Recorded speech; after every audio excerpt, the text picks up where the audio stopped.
All right, welcome back, big dogs, and we are back with my official review of Tiny Tina's Wonderlands. So we're going to go over all the highs, lows, changes, and everything in between, so let's dig into this one.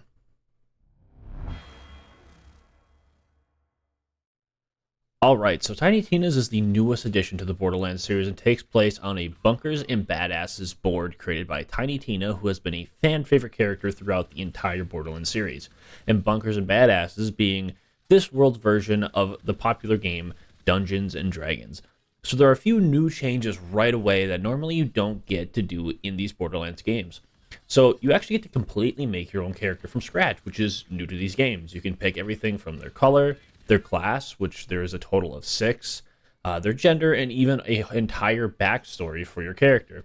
So a lot like how you would make your normal D&D character, which is a nice and welcome change to the series. Normally you would have to choose a character who already had a predetermined backstory and had a predetermined role up to the team of Vault Hunters that you would be playing alongside.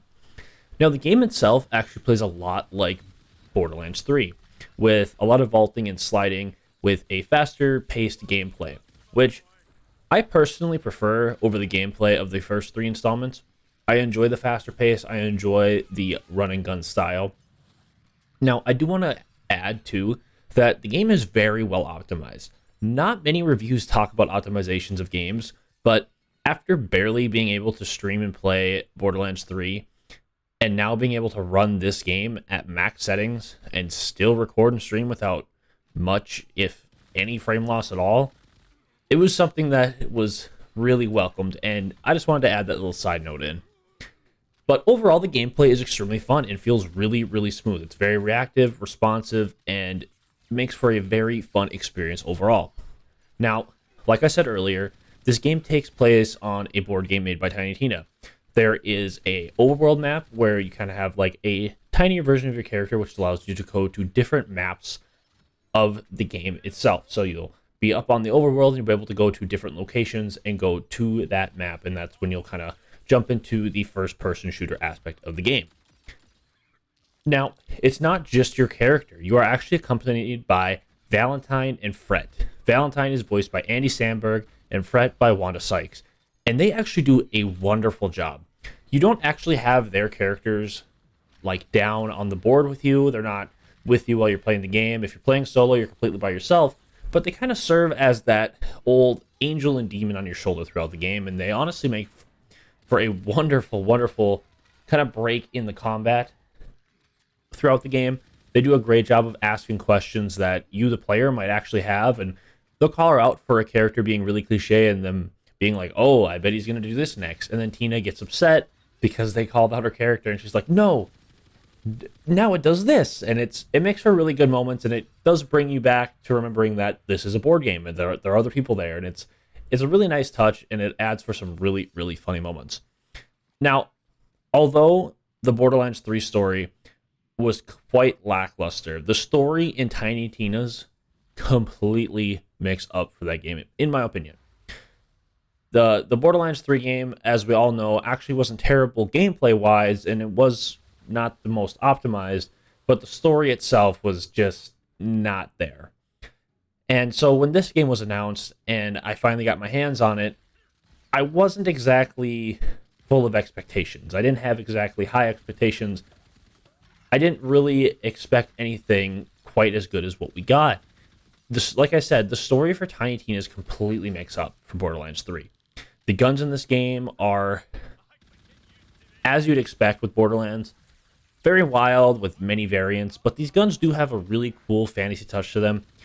Many of the guns look like crossbows or other cool magical items, and it's honestly a really solid touch. Now, you do have your basic guns of the Borderlands series, your normal LMGs and bazookas and whatever, but a lot of them do have a nice little fantasy touch to them, which is really welcomed. All the normal gun companies or manufacturers are back, but with a little twist to their names, which is super, super nice to see. Now, I do want to touch on some things in the game that are quite lacking. So, the first thing I wanted to show off is the inventory and just kind of the menus overall.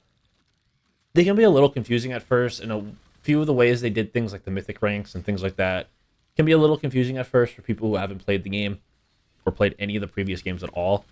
They're a bit confusing, and in a game where you're constantly getting new and more powerful loot, you'll be in your inventory a lot, you'll be in the menus a lot, and to kind of sum it up, it's a bit dated. You kind of have to hover over every gun. Sure, you can click on a gun or click on a piece of armor, and then on the side part of your inventory, it'll only have those items to select from. But even then, you're gonna have to read through everything, and it's just there's definitely better ways they could go about it. Now, not only that, but the mini map, and also just like if you go to the map menu as a whole, it's a bit confusing and kind of hard to get used to at first. So you do eventually adjust, but it's just something that definitely could use work, especially in the next game whenever they decide to come out with that. And to continue with the downs of this game, I do notice that I disconnect from my Shift account quite a bit. Now, Shift is basically what you need to play online. It's kind of like their Xbox Live or their PSN, their network or whatever. It's completely free. You make a Shift account and then you're able to connect with friends who also have their Shift account linked to Shift, and you can play with people on any console, Xbox, PlayStation, or PC. So basically, if you disconnect from Shift, you're not going to be able to play with any of your friends. And this was an issue before launch, and it still seems to be there. So that's a big no-no for me. I'm surprised it's not fully patched yet. Now, I don't play with my friends. I play solo because, honestly, I have no friends, and I play most games alone. Sad times.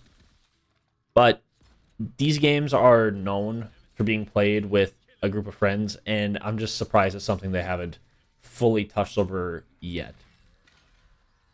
Now, these games are also known for their humor and their gore, but Tiny Tina's is actually the first one in the Borderlands series to get a teen rating. So the jokes have been dialed back a bit, and normally the jokes in Borderlands have always been a very dirty style of humor, and the jokes as a whole are kind of something you're either going to really love or you're really not going to like. That has always been the narrative with these games. The dirty jokes are obviously toned back, and the game honestly reminds me more of like the early 2000s kids cartoons, like early SpongeBob, Rugrats, things like that, where they would always kind of slip in some hidden adult jokes there for the parents watching at home to enjoy.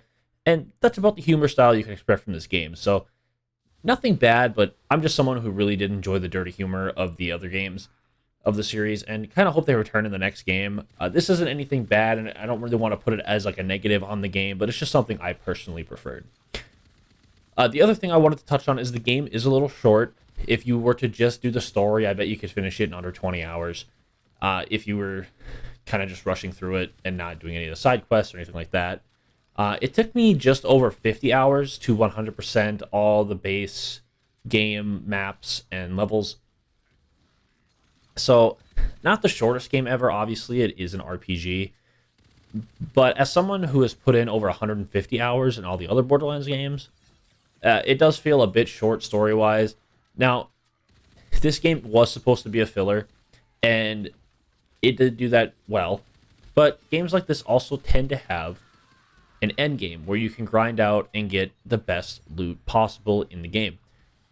And this game's end game, and Tiny Tina's end game, is actually super, super enjoyable. I really like what they did. They added in these things called Chaos Levels and Chaos Dungeons, which are a really, really nice addition to the game and add a really big replay value to the game, where you're going to be coming back with your same character, trying to grind out the best loot possible for him, and using it to also get some awesome loot for your other characters you do decide. So, with all that being said, what are my overall thoughts on this game? Should you be rushing to buy it, or is it just a wish list game that you should maybe buy if you're bored, or if you're just kind of looking for something new to play? Well, personally, I think this is the second best game in the series. The best one obviously being Borderlands 2, which is considered a gaming masterpiece by many, so that one's going to be tough to beat. Sure, the humor in this game is more kid-friendly, and the game is a bit shorter than I'd like, but what you get out of the game is so much more. You get a beautiful fantasy looter shooter with great replay value with all the weapons and possible class combos you can make, a solid story with plenty of things to discover about this game, and it's a must-have for me. Now, I'm not going to tell you to rush out and buy this game, but this game should definitely be on your list of what to buy next. But anyways, guys, if you did enjoy my review, please leave a like, comment, and of course, subscribe. Turn on the notification bell so you know when I upload. Let me know what you guys thought down below. If there's anything I missed, if there's anything you'd like me to cover on this game next. And I want to thank you all for your time, and I hope you all have a wonderful day. Peace. I lost my best friend to 23. She left her body and hovered above me.